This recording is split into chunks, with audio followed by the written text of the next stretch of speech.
Love, Nanay Claire. Hello KaFam! Isang araw, isang pahina ng aming buhay. Kung ikaw ay isang succulent beginner o nag-iisip na mag-aalaga ng succulents, ang video na ito ay para sa iyo. Disclaimer lamang po na hindi ako magaling sa gardening at first time din naming mag-alaga ng succulents. We suggest you visit Ken Lara and Andrew Brizuela channels na mga batikan sa succulents. Pero, we will summarize ang mga natutunan namin and from our own observations. This is your 5 steps beginner's guide for succulents.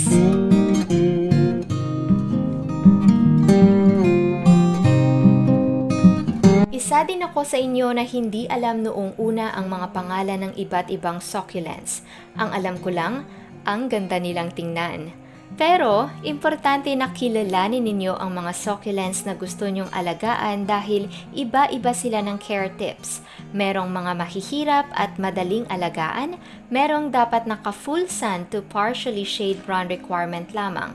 But the best pa din ang brightly shaded kung saan maliwanag pero hindi direct from the sun ang init kasi pwede ding masunog ang outer layers nito. Honestly, still learning the names of our succulents. Please comment down below their IDs if may mali or kulang.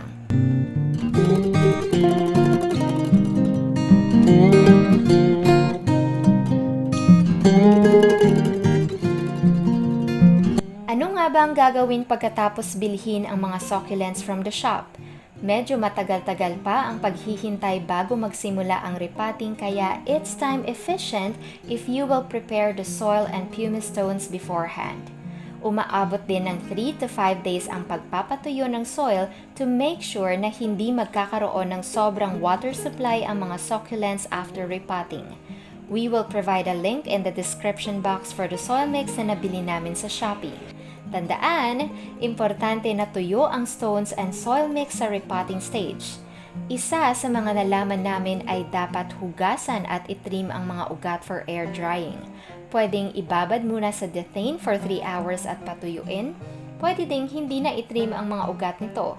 Don't worry if malalagas ang mga ugat while washing and brushing off the soil kasi tutubo din naman sila ulit at mas healthy pa. After that, it's time for air drying for 3 to 5 days bago simulan ang pagre-repot. Ito yung stage na hahayaan nyo lang talagang matuyo ang mga ugat in a brightly shaded area. Pwede din gumamit ng depowder for pest removal in the process of air drying.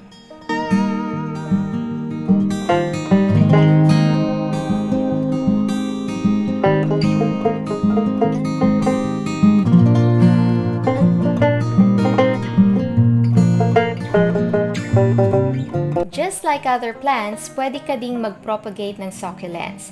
Pwedeng cutting kung saan gugupitin ng stem at i-propagate. Ang isa pang paraan ay ang clean cutting beheading, meaning pumili ng healthy leaf mula sa pinakababa dahil sila ang mas mature na ready for propagation. Just twist slowly hanggang sa maputol and make sure na hindi punit ang leaf para maging successful ang process na ito. Pagkatapos, kailangan itong patuyuin ulit for 3 to 5 days para mag-heal ang dulo nito bago i-propagate. Pwedeng ilagay lamang sila sa taas ng soil or itusok ng konti sa soil. Then, you can drop water around the leaves. After 2 weeks, roots are starting to show already. Wait a little more and ready for repotting na.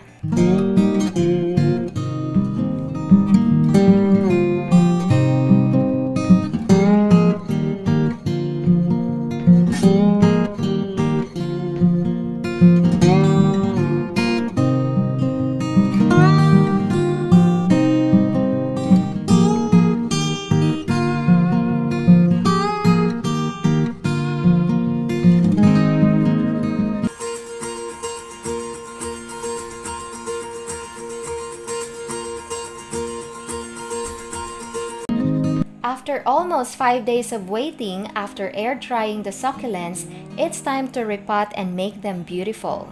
This is our soil-less potting mix for cactus and succulents for better drainage and includes nutrients and pumice stones.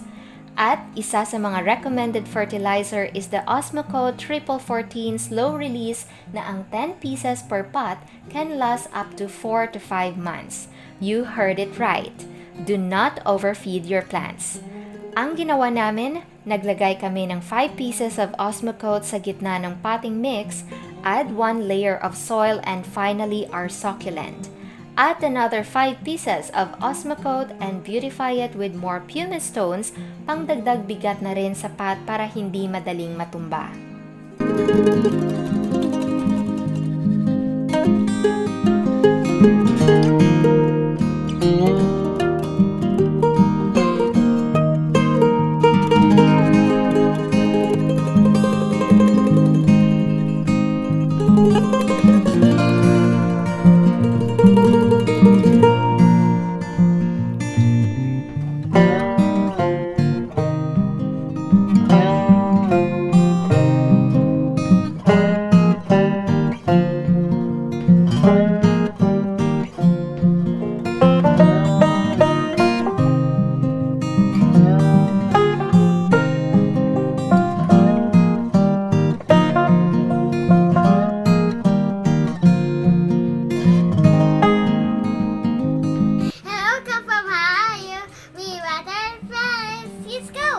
Ang tanong, pwede na bang diligan agad?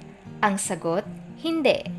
Gamit namin ang well water or di kaya'y fish pond water or pwede ding tubig ulan ang gamitin.